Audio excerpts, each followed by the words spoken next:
Welcome to Breaking Ground. I'm your host, Devin Kulka. On this show, we meet with industry leaders in the design, real estate, and construction industries. Today's guest is Ken Wille, President and CEO of KOW Building Consultants.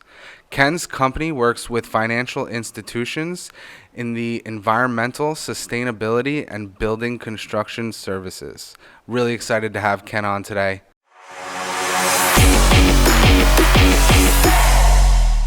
All right, Ken, I appreciate you coming on today. It's good to see you as always. Good to see you as well. Thanks for having me. Now, you have your hands in a lot of things when it comes to construction, but I'm going to really kind of tie it down to a few couple.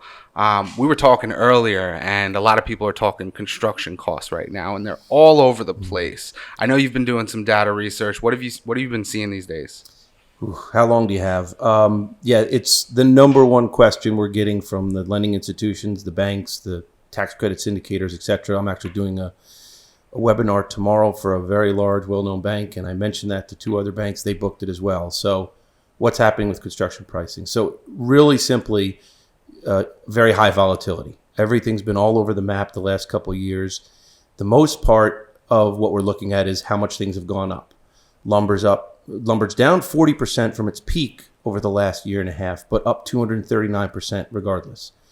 A shipping container from China today is 4 times as much as March of a year ago, just to get that into the country.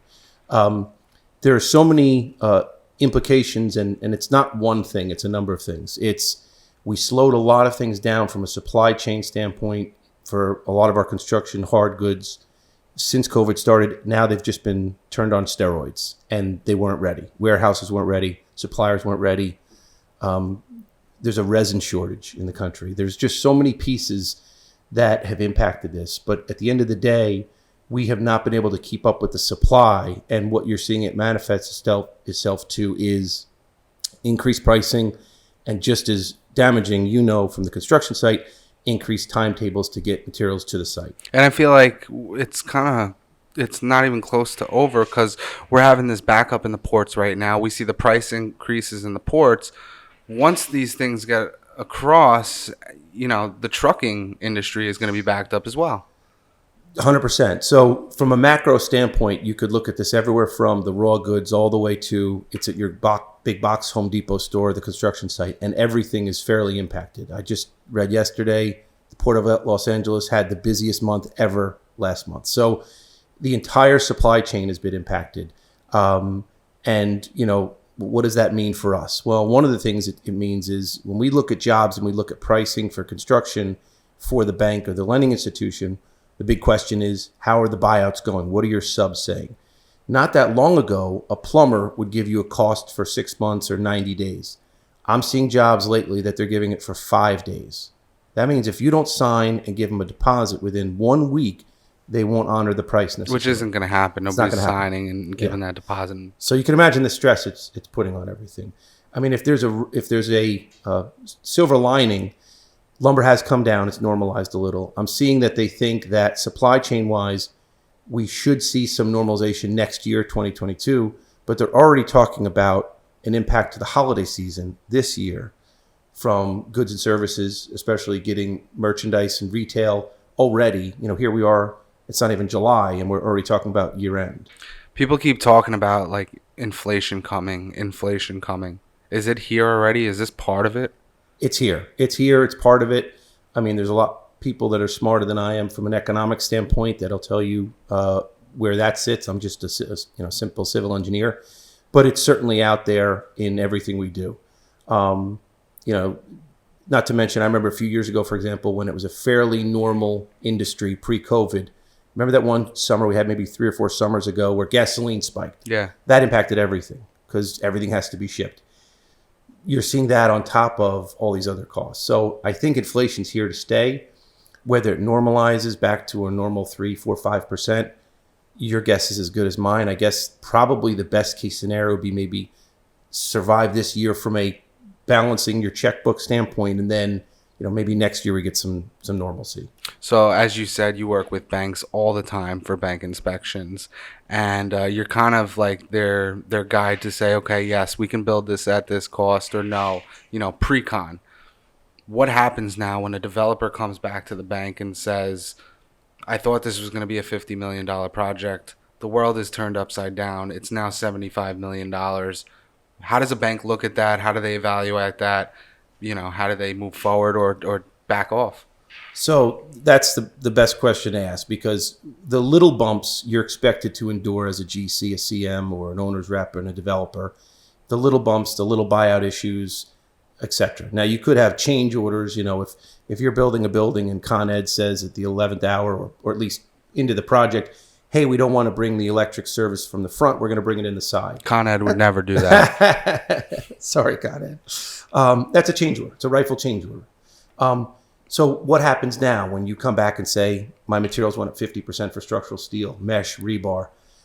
For the most part, they have an open ear because they know this was outside your control. We're starting to see force majeure change orders. It's outside your control change orders. The other thing is that, they obviously have the big picture in mind. If you look at, whenever we hire new inspectors and I start explaining kind of what we do, I say, you think about the loans out there. I want to buy a car. I want to buy a boat. I want to buy a house. If I don't pay my bills, you're going to take it back. In what other arena do you show a vacant piece of land and say, loan me $50 million? So construction costs and construction loans are extremely risky. And until that thing is done, sold, financed, or if it's a hotel, you put heads in beds, that's doing no good to the bank whatsoever. 99% is no value to them compared to 100%. Now, you could fire sale it, but so the thing that the banks are aggressive with is finding out what's going on with pricing. But the thing they're understanding about is we're in this together, and we have to help the project get completed, and it does us no good to have them fail because steel went up 20% or something. And if it can be proven, which it can, they're pretty open to the conversation that we just have to deal with it together. Interesting. Now I'm going to kind of back up a little bit. We have listeners of a wide range of knowledge on our industry, but for the person who doesn't really know much about how the banks work with developers and GCs, etc., can you explain what a bank requisition is? Like simple as it is. What's a bank requisition, and why are you going out to the site and checking on things? Sure. So let's just make up an example. I always just like to do that when I give training seminars. So, excuse me, you want to build a building. It's going to cost $100 million for hard costs and soft costs. You don't have it. You have to borrow some from the bank. So the bank will underwrite or do their homework and research and determine, okay, we're willing to loan you $70 million or $60 million or $50 million. And once the bank makes that deal, they have a closing, much like a house closing, and now they're on the hook. They've got to stay in until this building is complete, and they're now going to give you that loan, whatever it is. So obviously you don't want to give the contractor 100% of the money in the beginning because they could flee for the Cayman Islands. We'll never see them again. You also can't make them wait to the end because money makes the world go. And no plumber, sheetrocker, roofer, or painter is going to keep coming back month after month if they're not getting paid. So it's done on a monthly basis usually. And what will happen is the general contractor or CM will prepare a requisition for the bank and say, this month we got this work done and these are the associated costs. So this is what we'd like to be paid for work completed. And that's typically the AIA G702, 703. Correct. That's the most common form that's used. And then we'll go out and we'll review that against the work completed and say, yes, that's a reasonable amount to pay them. And then once you pay the general contractor, they pay their suppliers, etc. The other part we also look at is quality, schedule, code, safety, all the other pieces to keep an eye on the project for the bank. But at the end of the day, they want to know they're going to pay each month for what's due, which is work in place completed, as well as deposits or stored materials. And that's going to make the project go. And most importantly, it's going to make those subs come back and keep working because they're able to pay their employees and their suppliers. You've been doing this long enough that I'm sure there are certain red flags of when you walk onto the site, how the project is really moving before you really need to walk much further. What are some of those red flags? So one of the actual seminars I do for banks is early warning signs of a problem construction project. Some of them are pretty obvious. I'll give you one. Hygiene. You walk on a site and it's a mess. Be worried. Now, does it being a mess mean it's going to be a sloppy construction? Not necessarily, but boy, does it hold true. And the opposite holds true. a lot of the jobs we do that are the big developers, big contractors, they always do a few things the same, no matter who it is. Their sites are always clean, they're always safe, and they're always organized because they know. Thank you for talking about me. Exactly. But that's one sign. But another little tell I'll do is, for example, just to kind of gauge how it's going. Any construction super worth their salt, you say, what's the weather going to be like this next week? If they don't know, be a little worried. Because every construction super is keeping an eye on the weather. It affects what the installs they can do, temperature, humidity, snow, wind. It affects getting materials to and from site, etc. So when you ask a super, what's the weather look like this week? And they say, actually, it's going to be cloudy most of the week, about 70s, some rain later this week. That's a good sign. But there's a lot of little tells you can have about a project. But the biggest ones are, the ones that the super that's at least for, telling you what's going on. They're communicating, they're being honest, warts and all. Those are the projects that usually can do well. The ones that they get more guarded, they're starting to hide things. You'll say, hey, what did you do on the back? Oh, the windows are all done. Let's go take a look. And they're not done. You just lost some credibility. So that relationship there, in a weird way representing the bank, we want to make sure the project's built right and on time and on schedule and on budget. So in one way, we're policing the contractor. But in another way, we want to help give them as much money as they're possibly due because that'll keep the subs coming back. So now what happens when, the contractor isn't doing the right job and it's apparent we've got a mess here? Who's coming in now and saving the day? So, those conversations don't usually happen overnight, right? Usually you start to see a trend. Hey, you're slipping more and more behind schedule. Hey, the workforce is decreasing. Hey, hey, you keep failing your inspections, your rough inspections. So those conversations are happening behind the scenes with the bank. We kind of have a series of stress levels we get to. The first is a phone call. The second's an email. The third, it goes, a group phone call. And the fourth, and I can only remember this once in the last 20 years, when no one's listening to us and our stress level's 10 out of 10, we recommend no funding. And that worked. That got their attention. But that's the nuclear option. No, we don't want to go there. But the banks want to know the risks. They want to know how things are going. So if you're starting to see a trend of it going down a wrong path, we let them know as soon as we know. And if it rights itself, great. But we'd rather alert them to a possible storm as opposed to they get all wet. That's great. I want to pivot a little bit to another service that you guys offer, Phase 1 environmentals. I know what a Phase 1 is. We've done them a bunch of times, but what exactly is a Phase 1 environmental test? What are they looking for when they come on site? And then what determines let's go on and do a Phase 2? So generally speaking, you have three phases. You have Phase 1, Phase 2, and Phase 3, or remedial action plan, etc. Phase 1 says you might have a problem. Phase 2 says you have a problem. And then after that, it's here's how you correct your problem. And before you go any further, I just want to be clear to the listeners that this is all done when you've either tied up a property, you're in contract, you're in your due diligence stage, and it's time to see, okay, what's on the site? What are we looking at? Do we have any issues here? Correct. So Phase 1 would be a look at the site, and as equally important is a look at the historical records.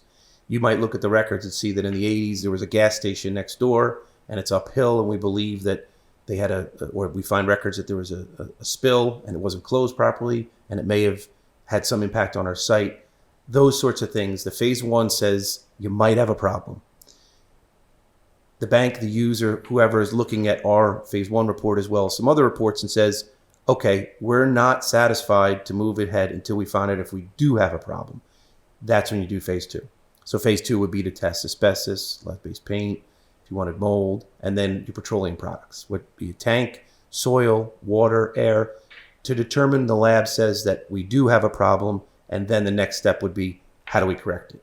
If it's going to be a building that's demolished, rehabbed, or just purchased, you're going to have a different threshold for what you would like to spend, but that would be the next phase of how do we correct the problem we know we have now. And a lot of times you'll see the buyer has a clause in their contract that would require the seller to do whatever cleanup is found in the phase one, phase two analysis, but they also have the ability to back out of the deal as well if they want. And that's kind of, just standard clauses you'll see in a lot of contracts. That's right. And one of the trickiest parts of the phase ones is, and this is fairly well known in the industry, but you still have sometimes bankers, users, et cetera, that have to kind of get their head around this. We're not talking about just today. So records have gotten better over the years. And it's not that long ago. I mean, phase ones have only been around since the early 90s. But you can go back to the 60s, 70s, 50s. It's not that long ago where, you have underground utilities that might not be shown. You have tanks that were installed, pulled, and were never shown. You have issues that we are not talking about 2021 record keeping. And those gaps, those data gaps are sometimes the biggest red flag of all. There's actually, years ago, I attended a seminar and kind of get update on things. And they gave us an article from the 50s, and it was for the home mechanic, how to dispose of oil safely in your yard. And it was literally, you build a hole and you pour the oil in your yard. This was from the 50s. This was not that long ago. So, particularly when we're looking at buildings in New York City, you have another layer of interesting pieces. A lot of buildings in New York City used to have incinerators. A lot of buildings in New York City, you have what they were built with coal chutes. The horse-drawn coal truck would come, and they have coal that would come down and fire the boiler. These buildings have gone through a few iterations. And the toughest thing sometimes is the data could be very rich. I mean, you could find maps, you could find diagram sketches back to the 1800s, but the gaps are the one with the phase one that you say we might have an issue here.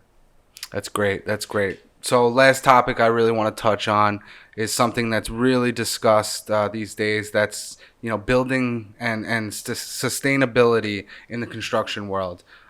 We used to talk about LEED a lot. Now we're hearing, passive house. I want to first start with LEED. From what I'm hearing these days, it's almost economically difficult to now get your LEED certification, but also keep your LEED certification because there have been changes in the rules and there is yearly reporting that needs to be done. Are you seeing that as well? We're seeing that very much so. LEED has not been near as popular, for example, in New York City, where most of our work is, over the years because of a couple reasons.